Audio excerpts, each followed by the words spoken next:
Талап Сұлтанбеков, көшпелі алтын. Таудағы от. Арқарлы тауының қия жартасты бір төсінде шырқау биікте арқардың бір шағын үйірі түнеп жатыр еді. Тау тағылары жатқан кішігірім алаңның бір жағы тік шаншалған құз да, екінші жағы кеудесі аспанмен астасқан ақ сәлделі шың. Сәлденің жырымдалып, сүрленіп, кебірсіп жатқанына қарағанда көктемнің жылы лебі шың төсінде еркін шарпай бастағанын көруге болады. Тек қана бұл өңірді бетке алып, баяу жылжып келе жатқан қою қара бұл шың кеудесін құшнап, айқара торлап алыпты. Оның қою шекесін жырта әредік от қамшы найзағай көрініп қалады. Сәмен тау ішіндегі мал шағасының үйіне қонаққа барғанды. Совхоз орталығынан 30 шақырымдай жердегі мал отарына ол сенбі күні келіп, оқудан қалмас үшін совхозға дүйсенбі күні таңғы 5-те шығып кеткен. Астында жүрдек торы айғыр асығыс келеді.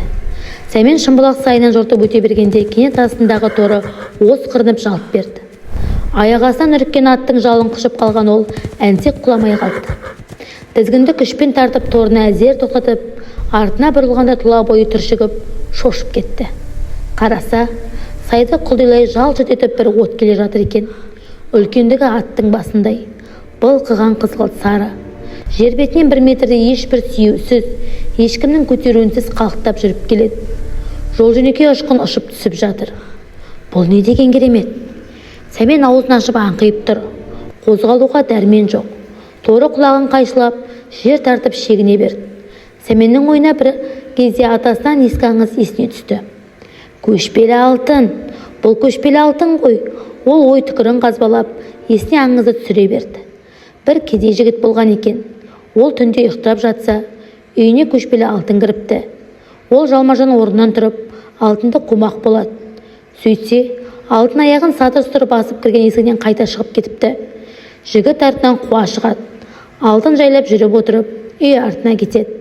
Жігіт жаңғалтасынан кездігін алады да шыншағын тіліп жіберіп, кетіп бара жатқан алтынның үстіне бір тамшы қан тамызады. Сөйтсе, алтын сатыр-сұтыр етіп жарылыпты да жерге сіңіп кетіпті. Жігіт үйден күрек әкеліп жалмажан жаңағы жерді қаза бастайды. Белуардан қазғаннан кейін бір қоңыр тасқа паналаған ат басындай алтын көріпті.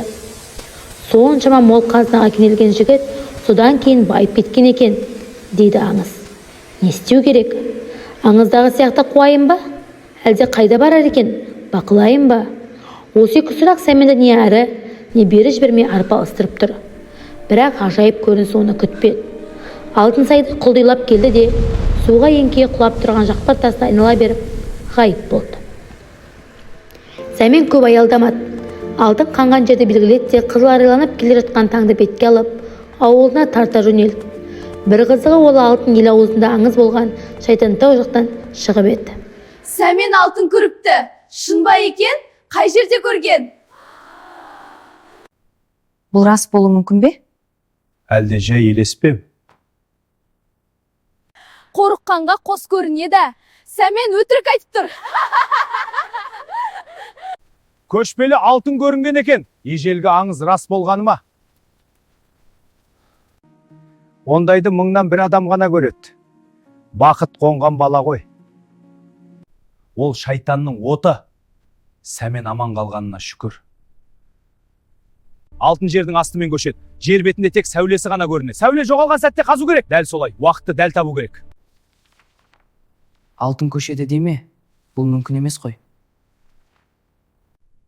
Мен көрген не өзі? Уат па, сәуле ме, әлде жай елес пе?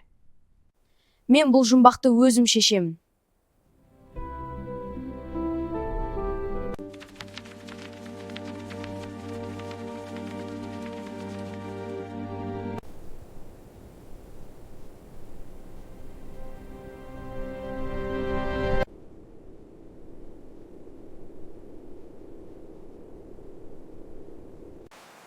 Таулар, сендерде әлі талай құпия бар.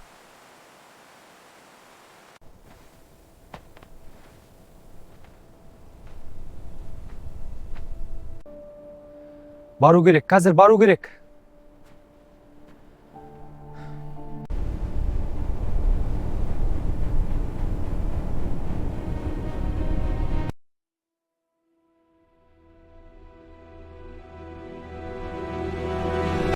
Шайтан тауға барамын.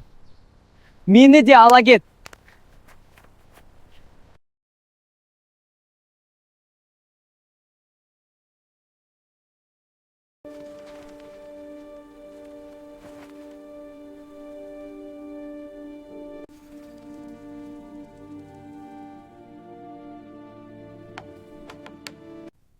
Ағамның үйіне барып келеміз.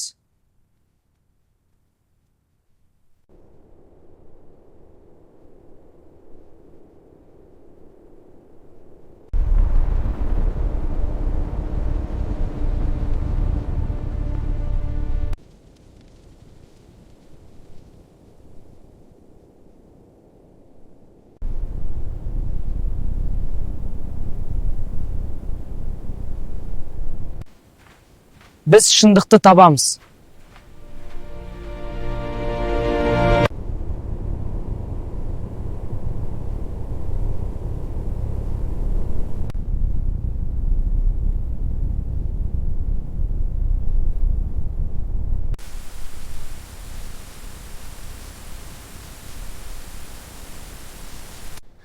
Ана үңгірге жетейік.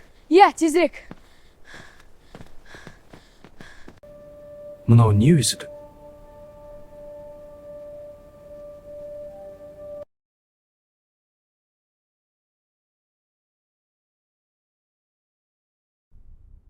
Жоғары температурадан құм балқып кеткен.